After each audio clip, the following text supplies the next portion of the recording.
Assalamu alaikum wa rahmatullahi wa barakatuh, chers frères et sœurs. Bienvenue sur Chemin vers Allah.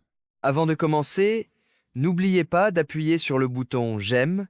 Votre soutien nous encourage à vous proposer encore plus de contenu de qualité. Croyez-moi, vous ne voulez pas manquer ce que nous vous réservons. Si vous n'êtes pas encore abonné, c'est le moment.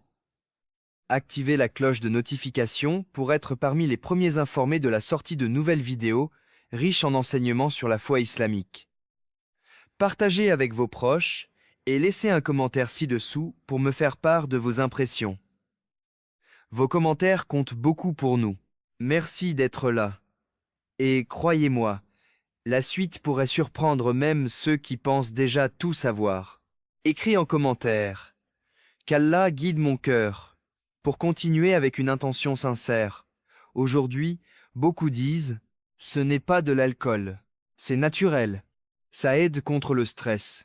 Mais en islam, la question n'est pas seulement l'origine d'une chose, c'est son effet sur l'âme et la conscience. Allah dit dans le Coran, sourate Al-Baqarah, 2:210-9, que certaines substances possèdent des bénéfices apparents, mais que leurs péchés dépassent leurs avantages. Les savants ont expliqué que toute substance qui voile la raison entre dans la même sagesse que l'interdiction de l'ivresse. Le prophète Mohammed a averti, tout ce qui enivre en grande quantité est interdit même en petite quantité.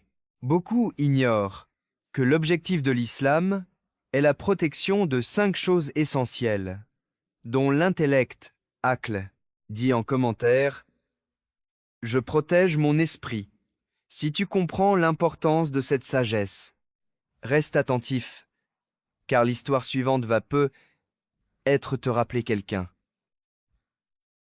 Un jeune frère racontait qu'au début, il fumait seulement pour se détendre, puis progressivement, il a commencé à retarder ses prières.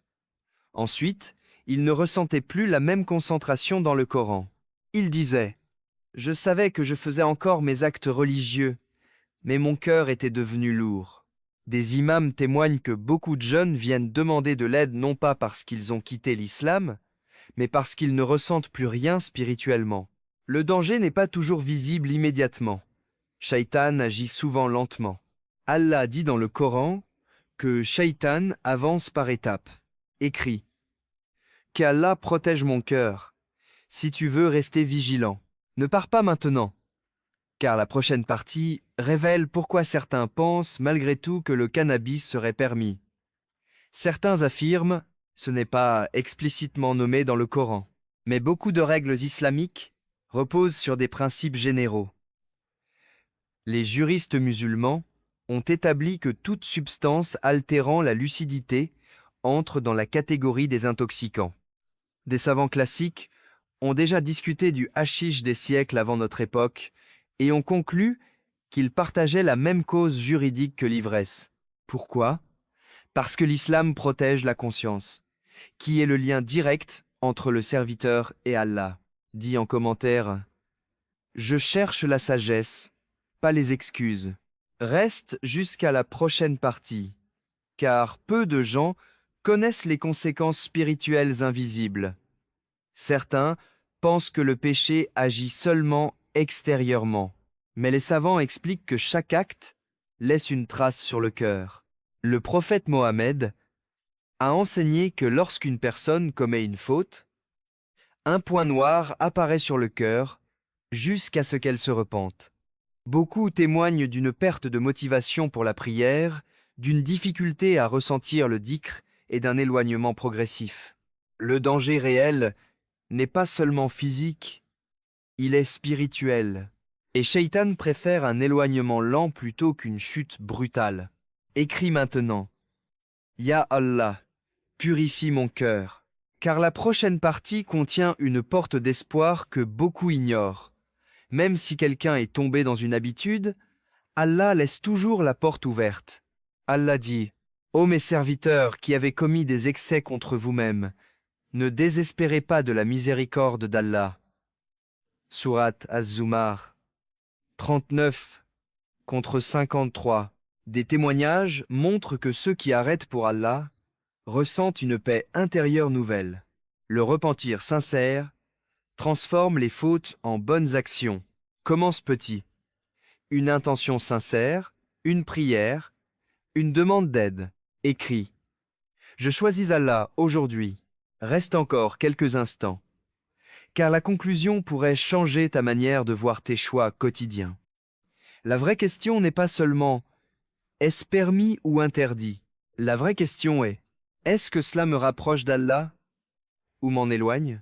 Chaque croyant est responsable de protéger son cœur, son esprit et sa relation avec son Créateur.